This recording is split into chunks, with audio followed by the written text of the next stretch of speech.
अब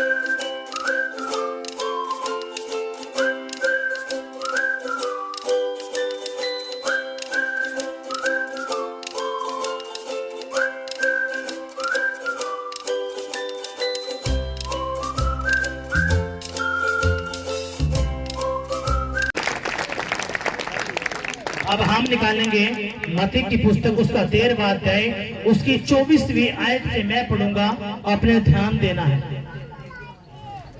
उससे पहले तो अपने हाथों को उठाएंगे, हाथों को हिलाएंगे, अपने हाथों को हिलाएंगे और कहेंगे पिता तेरा धन्य परमेश्वर है, तेरे जैसा कोई नहीं है, यीशु मसीह के नाम में आमीन। मत्ती की पुस्तक उसका 13वां अध्याय उसके 24वीं आयत से मैं पढ़ूंगा, अपने ध्यान देना है। यीशु ने उन्हें एक और दृष्टांत दिया, स्वर्ग का राज्य उस मनुष्य के समान है जिसने अपने खेत में अच्छा बीज बोया, पर जब लोग सो रहे थे तो उसका शत्रु आकर गेहूं के बीच जंगली बीज बोकर चला गया। जब अंकुर निकले और बालें लगी तो जंगली दाने के पौधे भी दिखाई दिए। इस पर गृहस्थ के दासों ने आकर उससे कहा, हे स्वामी, क्या तूने अपने खेत में अच्छा बीज ना बोया था? फिर जंगली दाने के पौधे उसमें कहां से आए? उसने उनसे कहा, यह किसी शत्रु का काम है। दासों ने उससे कहा, क्या तेरी इच्छा है कि हम जाकर उनको बटोर लें? उसने कहा, नहीं, ऐसा ना हो कि जंगली दाने के पौधे बटोरते हुए तुम उनके साथ गेहूं के भी उखाड़ लो। कटनी तक दोनों को एक साथ बढ़ने दो, और कटनी के समय में काटने वाले से कहूंगा कि पहले जंगली दाने के पौधे बटोर कर जलाने के लिए उनके गट्ठे बांध लो और गेहूं को मेरे खत्ते में इकट्ठा करो। सभी कहेंगे आमीन। अब अपने घुटनों पे आप आएंगे, अपने सरों को झुकाएंगे। अब वचन मैंने पढ़ा है, पवित्र आत्मा तेरा ये वचन मेरी हड्डियों में, मेरी नसों में, मेरे खून में, मेरी आत्मा में, मेरे दिल में, मेरी बुद्धि में, मेरी सोचों में, मेरे विचारों में, हमारे घरों में, हमारे परिवारों में जाए और सूख ना फैलने के आए। कोई भी अंधकार की शक्ति तेरे इस वचन को जो मैं सुनने वाला हूं, जो मैंने पढ़ लिया है, ना चुराने पाए। पवित्र आत्मा जी, तेरे इस वचन की गहराई मुझे समझा, ताकि तेरे वचन पर मैं चल पाऊं, ना दाएं बढ़ूं ना बाएं बढ़ूं। तेरा वचन जो कहे वही मैं करूं, यीशु मसीह के नाम में आमीन। हालेलुया। यीशु मसीह की जय। जोरदार तालियां बजाएंगे, अपने हाथों को उठाएंगे, दोनों हाथों को हिलाएंगे, अपने जोरदार हाथों को हिलाना है और कहना है, पवित्र पिता, मैं तेरा दास, तेरा बेटा, तेरे वचन को सुनने के लिए तैयार हो चुका हूँ, रेडी हो चुका हूँ, क्योंकि मैं जानता हूँ तेरा कलाम ही है जो मेरी गरीबी को दूर करता है, मेरी बीमारी को दूर करता है, मेरे कर्जों को दूर करता है, मुझे नशों से आजाद करता है, मुझे उद्धार देता है। तेरा ये वचन ही है जो मेरी जिंदगी बदलता है, मेरे परिवारों को बदलता है, मुझे जो आशीष देता है, तेरा ये वचन ही है। और तेरे इस वचन को सुनने के लिए मैं तेरे दरबार में आया हूँ, तेरी वेदी पर आया हूँ, तेरे भवन में आया हूँ, यीशु के नाम में आमीन। हालेलुया। यीशु मसीह की जय। जितने भी जन बाहर हैं जोरदार तालियां बजाएंगे, क्योंकि आपने जो बड़ी बड़ी गवाहियां यहाँ पे सुनी हैं, 40 साल 20 साल 25 साल, ये सब क्या है, उन्होंने वचन को ही ध्यान से सुना है और अपने जीवन में उतारा है, तभी उनको ये हीलिंग, ये डिलीवरेंस इनको मिली है। इसलिए आपने समझना ये वचन ही है। अगर आपने ध्यान से सुना, समझ लिया तो काम होगा। अगर आपने नहीं सुना, नहीं समझा, आप आए और ऐसे ही चले गए तो कुछ भी फायदा नहीं। अब अपने ध्यान देना है। हमने यहाँ पे खुदा का कलाम पढ़ा, क्या पढ़ा? यीशु ने अपने चेलों को एक कहानी यहाँ पे दिया, एक उदाहरण दिया, एक दृष्टांत यहाँ पे सुनाया। और क्या कहा प्रभु यीशु मसीह ने? स्वर्ग का राज्य उस मनुष्य के समान है जिसने अपने खेत में अच्छा बीज बोया। कितने लोगों ने स्वर्ग और नरक के बारे में सुना है? हाथ उठाओ। कितने लोगों ने स्वर्ग और नरक के बारे में सुना है? आप लोगों ने सभी ने सुना है। जब आप प्रभु में नहीं थे, आपको बताया गया, आप जानते भी थे कि हम अच्छे कर्म करेंगे तो स्वर्ग में चले जाएंगे, अगर हम बुरे कर्म करेंगे तो नरक में जाएंगे। यानी कि आपको ये पता था अगर आप अच्छे कर्म करेंगे तो स्वर्ग में जाएंगे, बुरे करेंगे तो नरक में जाएंगे। पर लेकिन खुदा का कलाम क्या कहता है? तेरे सारे अच्छे कर्म मेरे आगे क्या है? मैले चीथड़ों के समान। आप कितने भी अच्छे कर्म क्यों ना करते हो, अगर आप यीशु को नहीं जानते तो आपके सारे अच्छे कर्म क्या हैं? मैले चीथड़ों के समान है। वो उनकी काउंटिंग नहीं होने की। क्यों नहीं होने की? क्योंकि प्रभु यीशु मसीह 2023 साल पहले आपके और मेरे गुनाहों के लिए मारा गया, गाड़ा गया और तीसरे दिन मुर्दों में से जिंदा हुआ। क्यों? क्योंकि उसने हमारे सारे पापों को अपने देह के ऊपर, शरीर के ऊपर उठा लिया। क्यों उठा लिया? ताकि हम लोग बचाए जाएं। और कहां पे जाएं? स्वर्ग के राज्य में। अब यीशु मसीह बताता अपने चेलों को, आप कौन हो? उसके बेटा बेटी, उसके चेले। अब यीशु कहता है क्या? स्वर्ग का राजा उस मनुष्य के समान है जिसने अपने खेत में अच्छा बीज बोया। क्या बोया? अच्छा बीज बोया। पर जब लोग सो रहे थे तो उसका शत्रु आकर गेहूं के बीच, जंगली बीज बोकर चला गया। जब अंकुर निकले और बालें लगी तो जंगली दाने के पौधे भी दिखाई दिए। इस पर गृहस्थ के दासों ने आकर उससे कहा, हे स्वामी, क्या तूने अपने खेत में अच्छा बीज ना बोया था? फिर जंगली दाने के पौधे उसमें कहां से आ गए? यीशु मसीह एक कहानी यहाँ पे अपने लोगों को बता रहा है। क्या? एक किसान है। यीशु ने कहा एक स्वर्ग का राजा कैसा है? एक किसान है। उस किसान ने अच्छा बीज बोया। कहां पे? अपने खेत के अंदर। जब वो बीज बोया गया तो उस बीज के साथ कौन से पौधे निकले? कांडों वाले। अब यीशु कहता है ये जो खेत है इसमें अच्छा बीज बोया गया, जब वो अंकुर बना, पौधा बना, जब वो फसल तैयार होने लगी तो उसके साथ जंगली बीज के दाने भी तैयार हुए। और गृहस्थ का जो स्वामी है, जो उसके दास, वो कहते परमेश्वर आपने तो अच्छा बीज, जो बढ़िया क्वालिटी का बीज था, वो खेत के अंदर बोया था, तो ये जंगली दाने के बीज पौधे कैसे आ गए? उस मालिक ने कहा ये किसी शत्रु का काम है। किसका काम है? शत्रु का। अब यहाँ पे जो आप यहाँ पे आए हो, आप ही में से अब क्या एक अच्छे बीज आपके अंदर क्या बोया जा रहा है? बीज अच्छी क्वालिटी का। लेकिन शैतान जी जान लगा देगा आपके माइंड के अंदर वो पौधे बोने के लिए। अब यीशु मसीह यहाँ पे जो दृष्टांत दे रहा है, बातें बता रहा है, प्रभु क्या कहता है? वो जो किसान है उसने अच्छा बीज बोया। कहां पे? खेत के अंदर, अच्छी क्वालिटी का। लेकिन उस बीज के साथ कौन से पौधे में उगे? जंगली बीज के पौधे। और उस किसान ने कहा, जब उसके दासों ने पूछा ये बीज कहां से आए, तो उसने किसान ने कहा ये किसी शत्रु का काम है।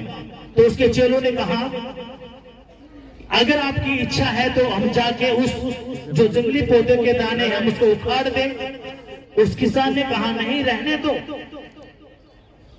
तुम उस पौधे को मत उगाड़ो, उसको तैयार होने दो, उस फसल को, क्योंकि जब ये तैयार हो जाएंगे, अगर तुम इनको उखाड़ने जाओगे तो तुम अच्छे पौधे के साथ तुम जाओगे, जो जंगली बीज के जो पौधे उनको उखाड़ लेंगे, तुम अच्छे पौधों को भी उखाड़ लोगे। नहीं, अभी तुम क्या करो, अभी रुको, उसको तैयार होने दो। फिर उसने क्या कहा? यीशु मसीह जब ये दृष्टांत दे रहा था उसकी जो आखिरी आयत जब हम पढ़ते हैं तो उसमें क्या कहा, कटनी तक दोनों को एक साथ बढ़ने दो। कटनी तक क्या करो, इन दोनों पौधों के बीजों को, कौन सा बीज, जो अच्छे वाला भी है और गलत भी है, जंगली पौधे वाला बीज, क्या कहता है, पर उन दोनों को बढ़ने दे।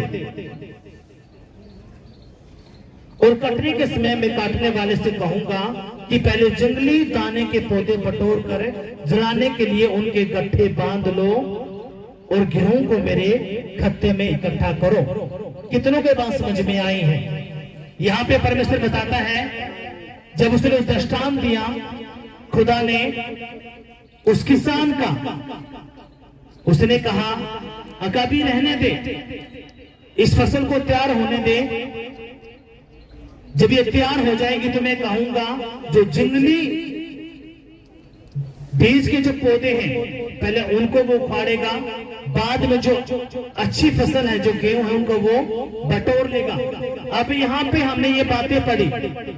अब जब यीशु मसीह ये बातें अपने चेलों को बता रहा था और जो भीड़ वहां पे थी, जब ये दृष्टांत दे रहा था तो यीशु मसीह के चेलों को ये बातें समझ में नहीं आई। ये बातें समझ में नहीं आई। जब यीशु मसीह भीड़ से निकलकर अपने चेलों के साथ अपने घर पे गया, उस जगह पे गया, तो जो चेले थे उन्होंने प्रभु से पूछा, प्रभु जो तूने दृष्टांत दिया था उसका मतलब हमें बता, क्योंकि हमें कुछ भी समझ में नहीं आई। क्योंकि ये जो बातें हैं, खुदा जब भी बात करता था दृष्टांतों में बातें करता था, उदाहरणों के ऊपर। अब हम पढ़ेंगे जो इसका 36वीं आयत है। तब वह भीड़ को छोड़कर घर में आया और उसके चेलों ने उसके पास आकर कहा, खेत के जंगली दानों का दृष्टांत हमें समझा। जब यीशु मसीह भीड़ को छोड़ छाड़ के आया कहां पे, अपने घर में, तो यीशु मसीह के 12 चेले थे, वो हैरान हो गए। परमेश्वर ने जो वहां पे वचन सुनाया था, जो उदाहरण दिया था, जो दृष्टांत दिया था, उसका क्या मतलब है, क्या वो खेत, क्या वो बीज क्या था? तो उसने कहा, प्रभु तू हमें बता, वो दृष्टांत, वो उदाहरण जो तूने वहां पे बताया था उसका क्या मतलब है, तू हमें बता। उसने उनको उत्तर दिया, किसने? यीशु ने उनको उत्तर दिया, अच्छे बीज बोने वाला मनुष्य का पुत्र है। अब यीशु मसीह ने उनको जो भेद की बातें थी, जो उसने उदाहरण दिया था, उनको बताना अपने चेलों को शुरू किया। उसने क्या कहा, अच्छा बीज कौन है? अच्छा बीज का बोने वाला मनुष्य का पुत्र है। मनुष्य का पुत्र कौन? प्रभु यीशु मसीह। हालेलुया। खेत संसार है, ये भी यीशु मसीह ने ये क्लियर किया। अगर जो खेत की बात मैं कर रहा था, वो खेत असल वो खेत नहीं, वो कौन था? संसार। इस पृथ्वी के ऊपर कितने सारे लोग हैं, यीशु कहता है ये क्या है? खेत। उसने संसार को क्या बताया? खेत। और यीशु क्या कहता है? खेत संसार है, अच्छा बीज राज्य की संतान है। अच्छा बीज किसकी संतान है? राज्य की। कौन से राज्य की? स्वर्ग के राज्य की। और जंगली बीज दुष्ट की संतान है। अब पर भी यीशु मसीह यहाँ पे क्लियर करता है, जो ये संसार है ये क्या है? खेत। अब इसके अंदर बीज बोया जाएगा। कौन सा बीज? यीशु ने कहा, मैं जो बातें यहाँ पे बताता हूं ये अच्छा बीज है। जो अच्छे बीज की संतान है वो किसके लिए रेडी की जाएगी? स्वर्ग के राज्य के लिए। और एक बीज कौन सा है? जो दुष्ट है, जो दुष्ट की संतान है। संसार क्या है? खेत। उसके बीच जो बीज बोया गया वो क्या है? परमेश्वर के पुत्र का जो कलाम है। अब आप लोग यहाँ पे हो, परमेश्वर क्या कहता है? ये संसार क्या है? खेत। अब आप में से ही अब यहाँ से जो वचन सुनाया जा रहा है, आपका जो भी आपका शरीर है लास्ट में किस में मिलेगा? जाके मिट्टी में। आप मर जाओगे, आपको जलाया जाएगा, दफनाया जाएगा, कुछ भी। मरने के बाद क्या बनना है? ये मिट्टी है कि नहीं? अब परमेश्वर क्या कहता है? ये संसार है, इस संसार के बीच में जो बीज बोया गया है, जो बीज यहां से बोया गया है वो परमेश्वर का वचन है। लेकिन आपके अंदर ही शैतान भी अपना बीज बोएगा। जो उसकी औलाद होंगे उनकी बुद्धि खुल जाएगी और वो समझ जाएंगे। जिनकी बुद्धि नहीं खुलेगी शैतान पे जोर मारेगा कि नहीं नहीं ये जो बातें सब झूठ है, यहाँ पे जो गवाहियां हुई हैं ये झूठी है, तो कुछ ना कुछ बोल के आपके माइंड को डाइवर्ट करेगा। अब अपने ध्यान देना है इस बात के ऊपर, अच्छा बीज राज्य की संतान है और जंगली बीज दुष्ट की संतान है। जिस शत्रु ने उनको बोया वह शैतान है। कटनी जगत का अंत है और काटने वाले स्वर्गदूत हैं। परमेश्वर ने कहा जो कटनी है वो जगत का अंत है, संसार का क्या होना है, अंत। अब मेरी बात ध्यान से सुनो, जो मसीह में जो पुराने लोग हो चुके हैं उनको पता है एंटी क्राइस्ट आएगा, मसीह विरोधी। उनका मेन टारगेट कौन रहेगा, मसीह लोग। अब यहाँ पे आपने गवाहियां सुनी, जो बहन दुखी थी, परेशान थी, दुष्ट आत्मा का अटैक था, अब परमेश्वर ने उनको फ्री में चंगा किया। अब जो दुष्ट आत्मा को छोड़ के गई है ये चंगे हो गए। अब लेकिन इससे पूछ कर देखो, जब इनको मुसीबतें थी, परेशानी थी, दिक्कत थी, समस्या थी, कोई भी इनका पड़ोसी, कोई भी रिश्तेदार इनको आके ये नहीं कहा ये 10,000 रुपए पकड़ और तो अपना इलाज करवा ले। लेकिन जैसे वो यहाँ पे चंगे हुए, अब उनके घर में बरकत आशीष आना शुरू होगी। अब वही पड़ोसी, वही रिश्तेदार अब आएंगे, उनको बोलेंगे तुमने क्या किया, अपना धर्म बदल लिया। क्या बदल लिया, धर्म। और वो कहेंगे नहीं हमने अपना धर्म ने अपना मन चेंज किया है, हम बीमारी में थे, कर्जे में थे, गरीबी में थे, हम दुखी थे, परेशान थे, लेकिन जैसे हम प्रभु के पास आए तो प्रभु ने क्या किया, हमारी जिंदगी बदल दी। लेकिन वो नहीं, बार बार आपको डराएंगे, धमकाएंगे, पता नहीं क्या क्या बात बोलेंगे आपको। अब आप में से ही आपने चुप रहना है, आगे नहीं बोलना, चुप रहना, ध्यान से सुनो, डिस्टर्ब आपने नहीं करना। अब वो क्या करेगा डेविल, आपके पड़ोसियों को, रिश्तेदारों को लेके आएगा, नहीं तुमने तो धर्म बदल लिया अपना। लेकिन सही मायने में आपको पता है आपके ऊपर जो अटैक थे, बीमारी थी, हो गई है। अब आप में से क्या करोगे, आप रिश्तेदारों के बकाये में आके, पड़ोसियों के बकाये में आके आप में से कुछ पीछे हट जाएंगे और आप में से ही डटे रहेंगे, खड़े रहेंगे, क्योंकि आपको पता है कि कुछ भी हमारा धर्म नहीं, सिर्फ हमने वहां पे चंगाई मिले, हमारे मन को बदला गया है। अगर आप में से उसकी असली बेटा बेटी है तो आप खड़े हो जाओगे, आप कहोगे जब मेरे ऊपर बीमारी थी, कर्जा था, गरीबी थी, दुष्ट आत्मा के अटैक तो तू कभी नहीं आया, तो कभी ये नहीं कहा तू 5,000 रुपए पकड़ और अपने घर का काम चला, लेकिन अब मेरे घर में बरकत है, आशीष है, सुख शांति है, तो अब तू धर्म का ठेकेदार बन के आ गया। कितनों के समझ में ये बातें? अब ये बातें कौन बोल पाएगा, जो उसका एक असली बेटा बेटी होगा, जिसके वचन समझ में आएगा। अब परमेश्वर से पहले, प्रभु में आने से पहले आप पता नहीं कहां गए होंगे, आपको किसी ने कुछ नहीं बोला, लेकिन जैसे आप प्रभु में आना शुरू हुए, आपके पड़ोसियों, आपके रिश्तेदार, आपके कुनबे के लोग, खानदान के लोग खड़े हो जाएंगे। अब उनको खड़ा करने वाला कौन है, शैतान। अब आपके अंदर बीज बोया जाता है परमेश्वर का वचन। यहाँ पे जो बीज बोया गया है, आपको समझ में आ रहा है, हाँ यहाँ पे जो गवाहियां हुई है, मेरा एक खालीपन था, मेरे ऊपर कर्जा था, बीमारी थी, दुष्ट आत्मा का अटैक था, लेकिन जैसे मैं प्रभु के भवन में आया, मेरी जिंदगी में काम होना शुरू हुए और मैंने तो 1 रुपया भी यहाँ पे नहीं दिया। लेकिन जैसे ही आपके अंदर बरकत, मसा, अभिषेक आना शुरू होगा, आपके पड़ोसी के अंदर दुष्ट आत्मा को भ्रम आएगा, अब जाओ उनके ऊपर तुम क्या करो, लांछन लगाओ, तुम तो मुसलमान बन गए, अंग्रेज बन गए, ईसाई बन गए, तुमने अपना धर्म बदल लिया। और सही मानने में क्या है, परमेश्वर ने आपका मन चेंज किया और आपकी जिंदगी में काम किया। उसने जिंदगी में काम क्यों किया, क्योंकि आप उसके पास आए। परमेश्वर आपसे प्यार करता क्यों, ताकि आपको स्वर्ग के राज्य में लेके जा सके।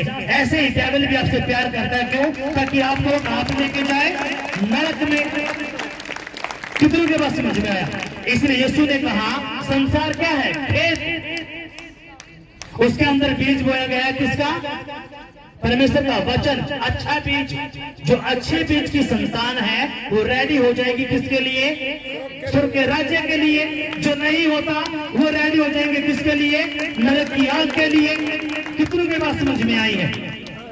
अगर आए तो अपने जोरदार तालियां बजाना। परमेश्वर कहता है जो उसके चेले से हमने बीज तो अच्छा वाला बोया, लेकिन ये जंगली बीज कैसे उगा? तो उसने कहा ये किसी शत्रु का काम है। किसका काम है? शत्रु का। तो परमेश्वर ने कहा इसको रहने दे, अभी कटनी तक तू क्या कर, अभी रुका रहे, कुछ मत कर। अब आपने आगे ध्यान से सुनना है, जिस शत्रु ने उनको बोया वह शैतान है, कटनी जगत का अंत है और काटने वाले स्वर्गदूत हैं। अब मैं आपको बताता हूं, ध्यान से सुनना। कुछ सालों के बाद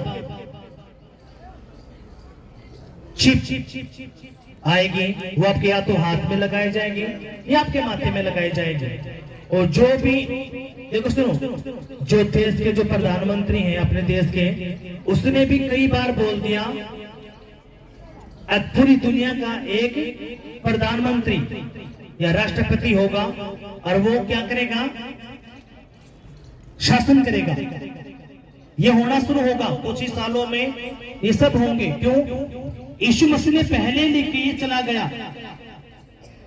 अब कौन होगा? Anti Christ. एंटी क्राइस्ट का मतलब मसीह विरोधी। उनका मेन टारगेट कौन होगा? मसीह लोग। क्यों? उसको पता है अगर मसीह लोग, क्योंकि उसके दुश्मन कौन है? मसीह लोग क्या करते? जो शैतान जो चिप लगवाएगा आपके या तो हाथों में या माथे पे, जैसे चिप लगी आप शैतान की औलाद हो जाओगे। किसकी औलाद? शैतान की। अगर आपने नहीं लगवाई तो आपको खाने को नहीं मिलेगा। लेकिन ये होगा कब? जब मसीह लोग उठा लिए जाएंगे। हम यहाँ से एक बात बोलते हैं, यीशु मसीह मारा गया, गाड़ा गया और तीसरे दिन मुर्दों में से जिंदा हुआ। और जब बादलों पे आएगा तो पवित्र आत्मा में क्या करें? चलाएगा। अब वो बादलों पे क्या करने के लिए आएगा? अपने लोगों को उठाने के लिए। उठाने का मतलब क्या? उस स्वरूप के राज्य में ले जाने के लिए। लेकिन उसके बाद ही 7 साल का क्या हो जाएगा? महाक्लेश। उसमें 3.5 साल ठीक ठाक रहेंगे, उसके बाद 3.5 साल बहुत महामारी, अकाल, सब कुछ होगा, सब कुछ घटेगा और आप हैरान हो जाओगे। क्योंकि सबके रिकॉर्ड, सबके डाटा किसके पास है? सरकारों के पास।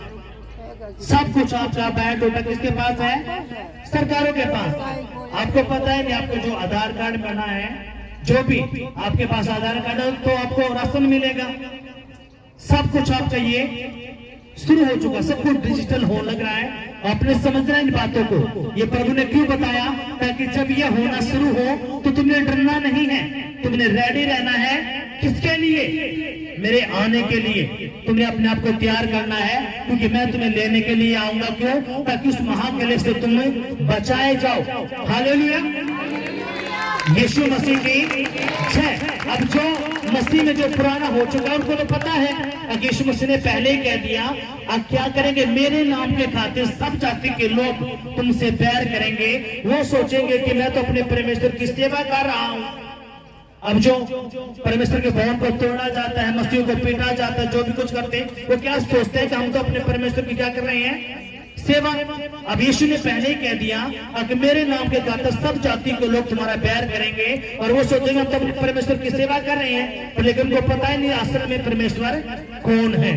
हालेलुया। अब वो परमेश्वर कहता है, क्या कहता परमेश्वर? परमेश्वर ने कहा ऐसे जैसे जंगली दाने बटोरे जाते और जलाए जाते हैं, वैसे ही जगत के अंत में भी होगा। मनुष्य का पुत्र अपने स्वर्गदूतों को भेजेगा और वे उसके राज्य में सब ठोकर के कारणों को और कुकर्म करने वालों को इकट्ठा करेंगे। अब किन को इकट्ठा करेगा परमेश्वर? परमेश्वर उन लोगों को इकट्ठा करेगा।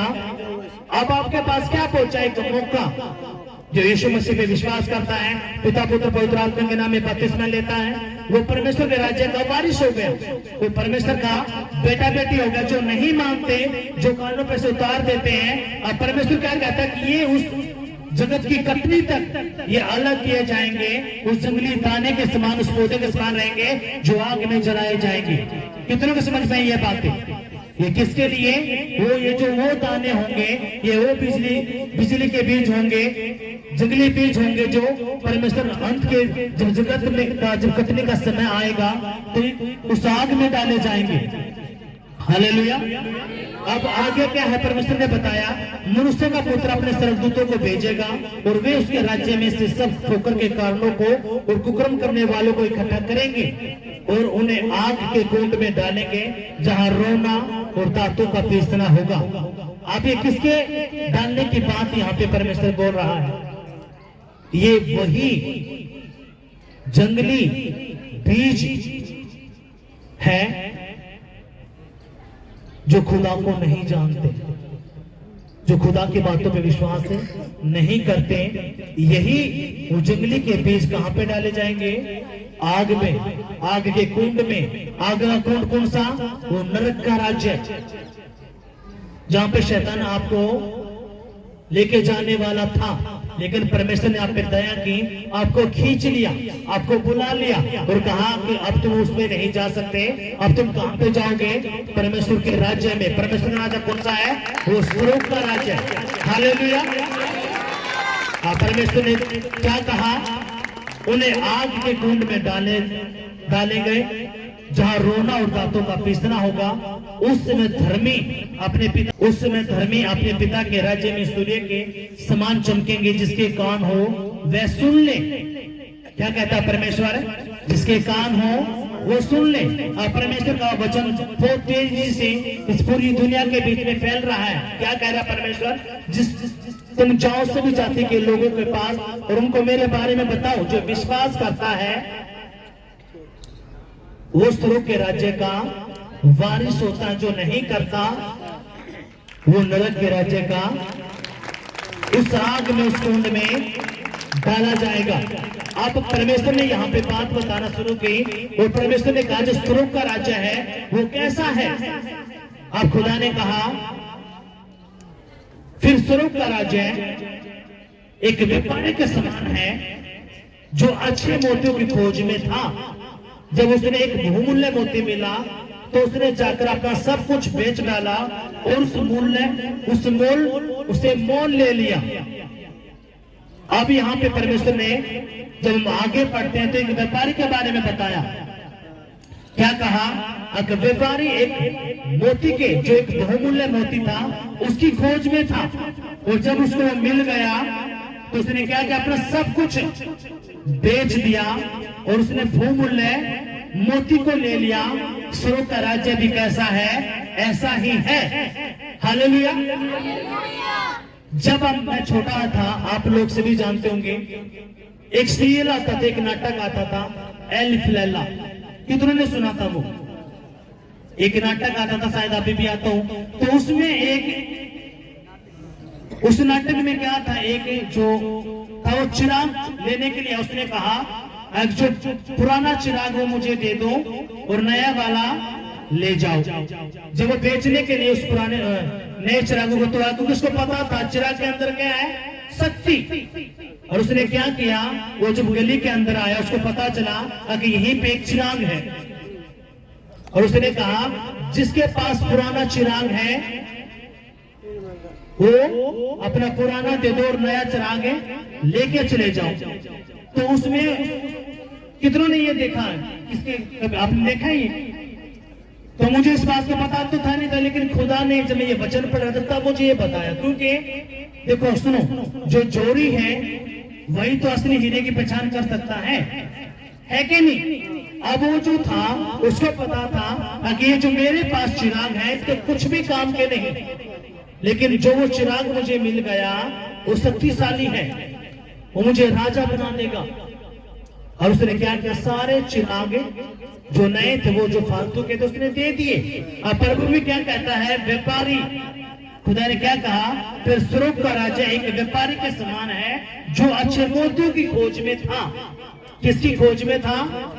अच्छे मोतियों की खोज में था। जब उसे एक बहुमूल्य मोती मिला तो उसने जाकर अपना सब कुछ बेच डाला, उसे मोल ले लिया। अब यीशु मसीह आप लोगों को बताता है कि आपके पास वो स्वर्ग का राजा है। उस भूमूल्य मोती से भी बढ़कर। क्यों? क्योंकि ये जो जिंदगी है ये 60-70 साल की है, इसके बाद एक नरक की आग है और एक स्वर्ग का राज्य है। तो परमेश्वर चाहता है कि आप लोग कहां पे जाओ? स्वर्ग के राज्य में। लेकिन शैतान क्या चाहता है कि आप उसके साथ कहां पे जाओ? उस नरक की आग में। लेकिन परमेश्वर कहता है क्या? एक जैसे एक मछुआरा, परमेश्वर ने यहाँ पे दृष्टांत दिया, एक मछुआरे ने जाल डाला तालाब के अंदर। जब उसने तालाब के अंदर जाल डाला तो जब उसने जाल खींचा तो उस जाल के अंदर मछलियां आई। जो बढ़िया बढ़िया मछली थी उसने एक बर्तन में कर ली, जो छोटी छोटी थी उसने वो अलग कर दी। तो परमेश्वर ने क्या कहा? अंत के दिन में भी क्या होगा? जो मसीह लोग हैं, जो असली वाले बेटे हैं, परमेश्वर क्या करेगा? उनको अलग कर लेगा। किस लिए? स्वर्ग के राज्य में ले जाने के लिए। और जो रह जाएंगे वो किसके लिए होंगे? उस नरक की आग के लिए। आज आपके ऊपर वचन, आज वो बीज वचन का फेंका गया। आज आपको खुदा का वचन सुनाया गया। अब आप में जो अच्छी भूमि होगी उस वचन को क्या कर लेगा? पकड़ लेगा। और आप में से ही जंगली बीज, वो किसके हैं? शैतान के। आपके मन में बहुत सारी बातें डालेगा कि नहीं नहीं कुछ नहीं होता, चल छोड़, हटाना, कुछ नहीं, परमेश्वर के बस का कुछ। में आपने यहाँ पे गवाहियां सुनी, सब कुछ फ्री में। और आप में से ही परमेश्वर कहता है अच्छे बीज बन जाएंगे जो स्वर्ग के राज्य में जाएंगे। और आप में से ही जंगली बीज भी बनेंगे जो शैतान जिनको कहां पे लेके जाएगा? नरक में। स्वर्ग और नरक खुदा ने बनाया। नरक किसके लिए बनाया? शैतान के लिए। लेकिन शैतान नफरत करता है किनसे? हम इंसानों से। क्यों? क्योंकि हम इंसानों ने उसकी जगह ले ली। इसलिए वो चाहता है कि मैं इंसानों को उस नरक में, जो अनंत काल तक की नरक की आग है, उसमें जलाऊं। तो परमेश्वर चाहता है कि ये नरक में ना जाके कहां पे जाए? स्वर्ग के राज्य में, जो अनंत काल का जीवन है। यीशु मसीह आपको क्या देना चाहता है? अनंत काल का जीवन। लेकिन वो किसको मिलेगा? किसको मिलेगा? जो उसके असली बेटा बेटी होंगे। हालेलुया। इसलिए शैतान क्या सोचता है? आपको बीमारी में, कर्जे में, दुष्ट आत्माओं के अटैकों के नीचे, गरीबी में आपको फंसा के रखता है। अब आपने एक बात ध्यान से सुननी है। एक परिवार, अपने चर्च का एक भाई ने फोटो भेजी अपनी बहन की, और उसने कहा प्रभु के दास, मेरी बहन ने फिलैन पी लिया और उसकी स्थिति बहुत कंडम। डॉक्टर ने बोला 24 या 48 घंटे का समय इसके पास, अगर इसको होश आ गया तो ये ठीक हो जाएंगे, अगर नहीं आया तो जो उसने ये जो पिया है फिलैन, इसकी मृत्यु भी हो सकती है। उसकी स्थिति बहुत, मैंने उससे पूछा क्या बात हुई थी? उसने कहा मेरे घर के सभी बाहर गए हुए थे, मेरी बहन ने सिंदूर लगाया, बिंदी लगाई और पता नहीं क्या कि उसने फिलैन पी लिया, मुझे भी नहीं पता था। पर लेकिन जब मेरी बहन नीचे आई तो जोर जोर से रोने लगी। अपनी जो मेरी दादी थी उसको तो उसने बताया कि दादी मैंने ये कर लिया, ये कर लिया। उस लड़की को पता भी नहीं। और मैंने आपको बताया यहां से बाइबल के अंदर कितनी बार प्रभु ने लिखवाया है, जो गंदी आत्मा 18 साल तक कुबड़ी कर सकती है, बहरी कर सकती है, बीमारी में रख सकती है, तो वो कुछ भी कर सकती है। मैंने नहीं बताया, बाइबल के अंदर एक बात लिखी हुई है, वो 12 साल की रोगन का। एक बात कौन सी? जो 18 साल से कुबड़ी थी, वो जो कुबड़ी करने वाली जो दुष्ट आत्मा थी, वो उसको 18 साल से पकड़ के बैठी और उस बहन को पता भी नहीं। और जैसे उसके ऊपर प्रार्थना की, वो दुष्ट आत्मा उसके अंदर जाहिर हुआ और वो दुष्ट आत्मा बोली मैं उसको लेके जाऊंगी। किसको? जिस बहन ने फिलैन पिया, उसको पता भी नहीं कि मैंने कब ये कर लिया। अब ये क्या हुआ? अब अपने ध्यान देना इस बात के ऊपर। जब मैं उस बहन के लिए रात में प्रार्थना कर रहा था, जब मैं उसके लिए, उस बहन के लिए प्रार्थना कर रहा था, तो एक दुष्ट आत्मा आया वो दुष्ट आत्मा जब उसके ऊपर पैर छोड़ी गई तो अपने साथ 2 दुष्ट आत्मा और लेके आया, और जो दुष्ट आत्मा 2 उसके साथ था वो हिजड़े की दुष्ट आत्माएं थी, जिसको हम छक्का बोलते हैं। जो बीच की जो लोग होते हैं,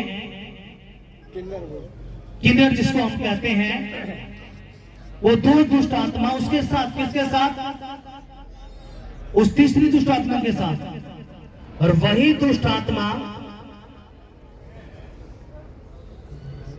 जब मैं प्रार्थना कर रहा था, जब ये मेरे आंखों के आ गया, वो दर्शन आया, तो मैं हैरान हो गया। और वो दुष्ट आत्मा खूब आंखें काट के मेरे पास आई। अब तू क्यों उसके लिए प्रार्थना कर रहा है? उसको तो हम क्या करेंगे, लेके जाएंगे। अब जैसे प्रभु में आप आते हो, आपकी जो दुष्ट आत्माएं होती हैं वो आपको नहीं, वो किसको देखती हैं? फिर परमेश्वर के दास की तरफ। वो कहां पे आती हैं? क्योंकि हमारे बीच में यीशु मसीह ने किसको खड़ा किया? अपने दासों को। किस लिए खड़ा किया? ताकि खुदा का वचन बताए और आपको इस बीमारी से, दुष्ट आत्माओं से, कर्जों से आपको निकाल सके। क्योंकि ये गंदी आत्मा चाहती क्या है? आपको नाश करना, आपको इतना परेशान करना चाहती हैं, बीमारी में, कर्जे में, सर्वाइकल में, थायराइड में, गरीबी में, कैंसर में, पता नहीं किस चीज में। या तो आप खुदकुशी कर लो, या आप नस काट लो, या फांसी खा लो, लेकिन खुदा आपको बचाना चाहता है। और जैसे उस बहन के लिए प्रार्थना की, खुदा ने वो जो 2-3 दुष्ट आत्मा आया था, उनको इतने जूते मारे प्रार्थना के अंदर, इतने उनको लात गुस्से पड़े, बहुत ज्यादा। परमेश्वर के दूतों ने इतने उनको अपने तलवारों से काट दिया। मैं देख रहा, मैं प्रार्थना कर रहा गैर भाषाओं में, और वो मुझे भागते हुए। अब देखो, ये मैं क्या बता रही, सारी बातें क्या है? आत्मिक। और जैसे फिर सुबह जब उस भाई का फोन आया, जब पूछा गया कैसे है, तो उसने कहा प्रभु के दास ठीक है, लेकिन मैं प्रार्थना कर रहा था, दुष्ट आत्मा ने दोबारा अटैक करने की कोशिश की। अब वो दुष्ट आत्मा अटैक क्यों करती हैं? क्योंकि आप रास्ते खोल के रखते हो, इसलिए वो क्या करते हैं? अटैक करती हैं। अब उस बहन के ऊपर अटैक क्यों हुआ? क्योंकि वो काफी महीनों से प्रभु के भवन में नहीं आ रही थी, और वो सारे काम कर रहे थे जो परमेश्वर ने मना किया था। इसलिए गंदी आत्मा ने उसके ऊपर अटैक करके उसको क्या किया? वो फिनाइल पिलाया, और वो आज डॉक्टर के पास पहुंच गई। पर लेकिन हमारी प्रार्थनाएं क्या करेंगे? उसको बचा लेगी। हालेलुया। क्योंकि उसके अंदर बीज तो बो दिया परमेश्वर के वचन का, लेकिन एक कौन सा बीज उग रहा था उसके अंदर? शैतान का भी बीज। ऐसे ही आज आपके बीज तो बो दिया परमेश्वर के वचन का, लेकिन शैतान अपना बीज भी बोएगा। क्या? झूठ का, गाली का, मूर्ति पूजा का, प्रसाद का, पता नहीं क्या क्या वो बीज बोएगा। चोरी का, व्यभिचार का, नशे का। अब परमेश्वर ने तो कह दिया कि तूने ये नहीं करना, तूने गाली गलौज, चुगली, ठट्टा, नशा, ये तूने नहीं करना, क्योंकि परमेश्वर इसे नफरत करता है, घृणा करता है। लेकिन शैतान भी जी जान लगा देगा, वो आपको कहेगा नहीं तू कर, और आप चुगलियां भी सहज कर जाओगे, गाली भी बकोगे, गुस्सा भी करोगे, ठट्टा भी करोगे, चुगलियां भी करोगे, और वो अपना बीज बो के आपके अंदर रखेगा। क्यों? उसको पता है अगर ये छोड़ गया तो ये स्वर्ग के राज्य का वारिस हो जाएगा। अगर नहीं छोड़ के गया तो ये मेरे साथ कहां पे आना है? नरक की आग में। अभी वो नरक की आग आपको नहीं दिखती, और मैं कहता हूं दिखती तो हमें हवा भी नहीं है। अगर हवा हमें नहीं दिखती तो इसका मतलब वो हवा नहीं है, हवा है। ऐसे ही स्वर्ग का राज्य भी है और नरक की आग भी है। अब वो समझना है, वचन आपके पास पहुंचा दिया गया। इसलिए शैतान आपको बेवकूफ बनाने की कोशिश करता है। अब आपने कौन सा बीज बनना है? अच्छे वाला बीज बनना है या जंगली बीज बनना है? जो अच्छे वाला बीज बनना चाहते वो हाथ उठाएंगे, जोरदार तालियां बजाएंगे और कहेंगे पिताजी मुझे अच्छी भूमि वाला बीज बना। मुझे अच्छा बीज बना ताकि मैं फल लेके आऊं, तेरे राज्य में पहुंच पाऊं यीशु मसीह के नाम में। और हर उस जंगली बीज को जो मेरे अंदर बोया गया है शैतान के द्वारा, वो सब खत्म कर दिया जाए, वो सब खत्म कर दिया जाए मेरे जीवन से, मेरे शरीर से, हमारे बच्चों से, हमारे घरों से। वो हर प्रकार का जंगली बीज जो शैतानी है खत्म कर दिया जाए। अगर वो जंगली बीज मेरे बिजनेस में बोया गया है, मेरे परिवार में बोया गया है, तो आज खत्म कर दिया जाए परमेश्वर, और एक अच्छा बीज बोया जाए यीशु मसीह के नाम में। आमीन, हालेलुया। यीशु मसीह की जय। कितनों का समझ में आया है? अगर आपको आया तो जोरदार तालियां बजाएंगे।